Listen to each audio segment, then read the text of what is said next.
இன்றைக்கு வளைகுடா நாடுகள், மிடில் ஈஸ்ட் கண்ட்ரீஸ் இன்றைக்கு கடுமையான வீழ்ச்சியை, பேரழிவை சந்தித்துக் கொண்டிருப்பதற்கு காரணம், உலக அரங்கில், சர்வதேச அரங்கில் ஒரு பெரும் தாழ்வு நிலையை அவர்கள் சந்தித்திருப்பதற்கான காரணம் என்பது தனக்கான பாதுகாப்பை அல்லாஹ்விடத்திலே எதிர்பார்க்காமல், தன்னை பாதுகாப்பதற்கு ரப்பு ஒருவன் இருக்கிறான் என்ற உறுதியான ஈமானிலே நிற்க வேண்டிய அவர்கள் தனக்கான பாதுகாப்பை இவன் உறுதி செய்வான் என்று நம்பிக்கையை வேறு கோணத்தை நோக்கி திருப்பினார்கள். இன்றைக்கு தலைகுனிந்து நிற்கக்கூடிய அவல நிலைக்கு அவர்கள் தள்ளப்பட்டிருக்கிறார்கள்.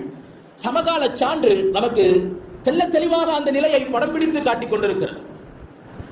யார் என்னை பாதுகாப்பான் என்று அவர்கள் நினைத்தார்களோ, அவன் என்னை பாதுகாப்பான் என்று இடமளித்தார்களோ, அவனே இன்றைக்கு அவர்களை கொச்சைப்படுத்துகிற, கேவலப்படுத்துகிற சூழலை இன்றைக்கு நாம் பார்த்து வருகிறோம். அருமையானவர்களே, ரசூலுல்லாஹி ஸல்லல்லாஹு அலைஹி வஸல்லம் அவர்கள் அந்த மண்ணில் இருந்து தான் ஈமானை, இந்த ஈமானிய ஜோதியை உலகெங்கிலும் பரவச் செய்தார்கள். அது ஈமானிய மண். அது அந்த மண் தான் ஈமானை உலகத்திற்கு கடத்தியது, உலகத்திற்கு அந்த ஜோதியை பாய்ச்சியது.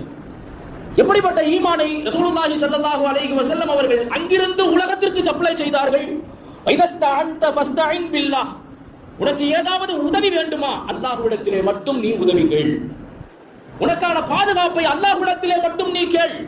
அல்லாஹ்வை தவிர்த்து வேறு யாராலும் உன்னை பாதுகாக்க முடியாது.